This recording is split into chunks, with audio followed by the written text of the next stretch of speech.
Hello and welcome to Jeremy's Yorkshire Allotment Adventures, and I am within these huge beautiful sunflowers, and I have here below me a little sweet corn plant. Now this is being eaten by, of course, our little friendly slugs. However, the sweet corn, which is down here, it looks like it's survived.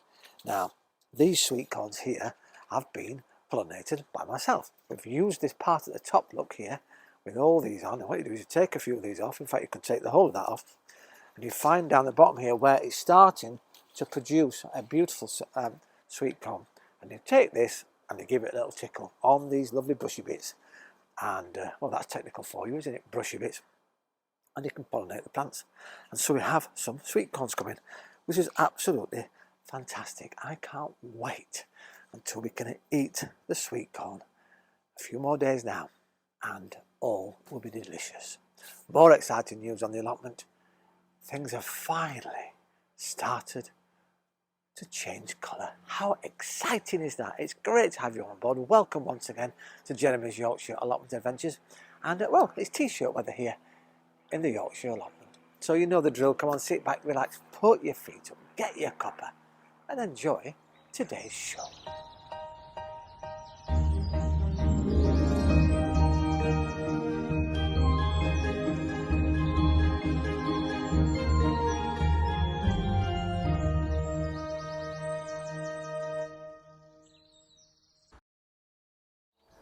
Well, here I'm next to my raspberry plant, or one of my raspberry plants. I've actually got about 5 now. I've got a really small one down here, and actually, bless it, little cotton socks. It's its first year here on the allotment, and well, it's surviving really luckily, and it's had a few raspberries on it, and it's called Tullamine Pearl, and it's one I got for 50p in the sale.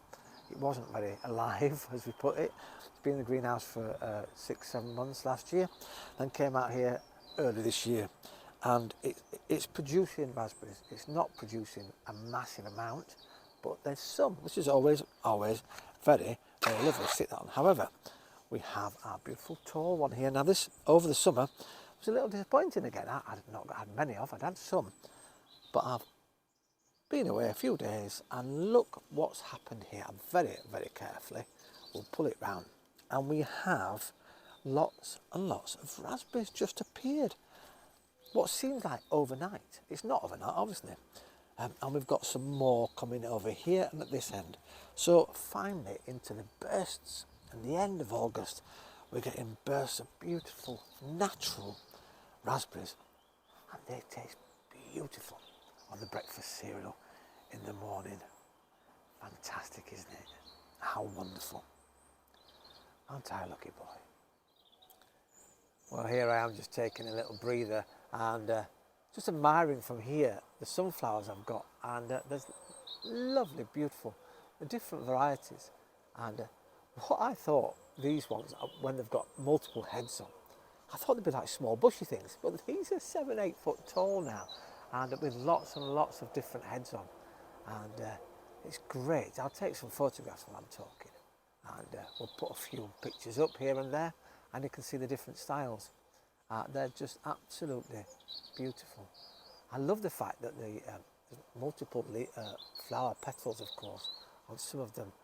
Some are really bright yellow, some are like a soft yellow. We've got beautiful faded ones as well, you know, the darker reds. Absolutely amazing.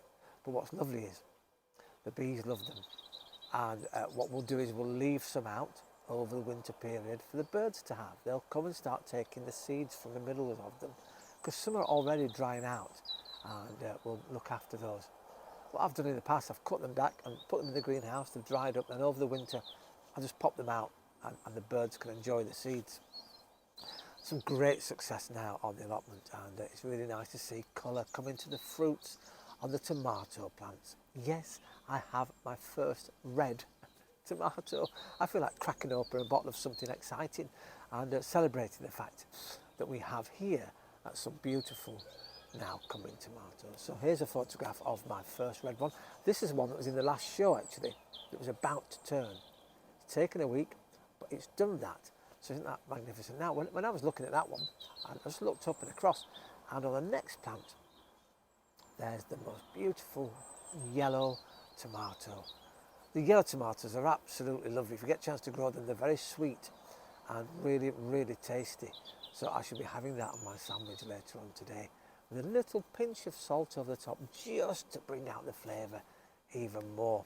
Really, really fantastic. I'm so pleased and so excited. It's just great. Also, what we've talked about raspberries earlier. I've got some golden raspberries coming eventually. They're starting to produce some fruits right at the very top of the plant, which is fantastic, isn't it? Absolutely brilliant. It's interesting though about the tomatoes. I was just talking to one of my neighbours who's got another allotment here, and his tomatoes are still green, a little bit like mine. I was lucky enough actually the other day to go to Wakefield and to visit Darren on his allotment, and Darren's had flushes of tomatoes for weeks and weeks now, and they are absolutely amazing. In the greenhouse, the outside ones, I just wonder whether it's a little bit warmer, or I don't know what it is, whether he planted them out early. It's fascinating, isn't it? Darren's got hundreds of red tomatoes. He's got a glut, I suppose, because he's not sure what to do with the rest of them. But it's magnificent, absolutely magnificent. But it is fascinating. And even down in Kettering, in the UK, they've got lots of green tomatoes. He was saying that his son-in-law, he's got growing areas, and none of his tomatoes as yet have turned from green to red. So it's happening throughout the country. Some are very successful, and some now are coming. If we have another month of beautiful warm days like we're having at the moment, and the brightness, we need the brightness, because obviously on dull days they don't get enough light, and they need light now to start turning their colours. So fingers crossed that happens. The beef tomatoes are coming along really well. They just again need some more brighter days. Well, it's fantastic here. It's lovely. Everything's so lush. As you know, the butternut squash plant is just, well, growing beautifully. Unfortunately, the butternut squash I have isn't looking very well, but there's one next to it which is flourishing. So I don't know what's going on there, but I'm just happy to at least have grown something. It's great to say surrounded by the plants. I've not yet dug my potatoes up. I really must get onto that. But it's great. I do have a squash coming though. I can see it right in front of my eyes. I've just looked down. I'll take a photograph for you, and that's great. Straight off the plant by the looks of things.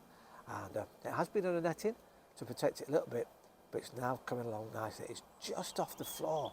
So maybe that is what we need. More off the floor squashes. Well, once again, thank you very much for watching Jeremy's Yorkshire Allotment Adventures. I'm stood here next to the lavender plant because it gives me such pleasure throughout the growing season. And they just develop and develop. And now, well, the little purple flowers are finally starting to disappear. And we get the seed pods at the end. But what's lovely here, standing here, I'm surrounded by between 10 and 15 bees. And they don't bother me, I don't bother them. They're happy to come and just potter around. And they never attack. They're absolutely beautiful things. And they're of all different colours, these bees. This is a very light one down here. There's one down there, darker, and some more coming here. And as long as I don't disturb them or shake the plants, they're quite happy to come to the last of the purple flowers and take what is, I presume, the last of the pollen. It's just great to see.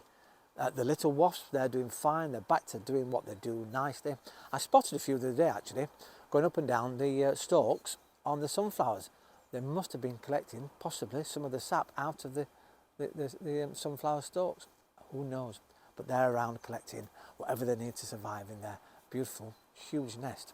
Now, as I say, thank you very much for watching. It's great to have you on board. I'll see you here next time on Jeremy's Yorkshire Allotment Adventures with more updates and maybe more of the things that you've been growing. Once again, thanks to Darren as well for allowing me to go and visit his allotment whilst I was in the Wakefield area. It's great to see what other people are growing. Lots and lots of things. And like a lot of gardeners now, Darren was saying, what does he do next? What does he put in the ground, or does he just leave it fallow over the winter period and just put more manures on, getting it ready? An interesting dilemma, isn't it? Well, we'll have to look at that over the next few weeks. Let's see what we can and cannot do over the next few months as we head towards, I know I shouldn't say the word, should I? The winter period. It's great to have you on board, and well, I'll see you next time here with your cuppa, with your feet up. Ta-ra for now.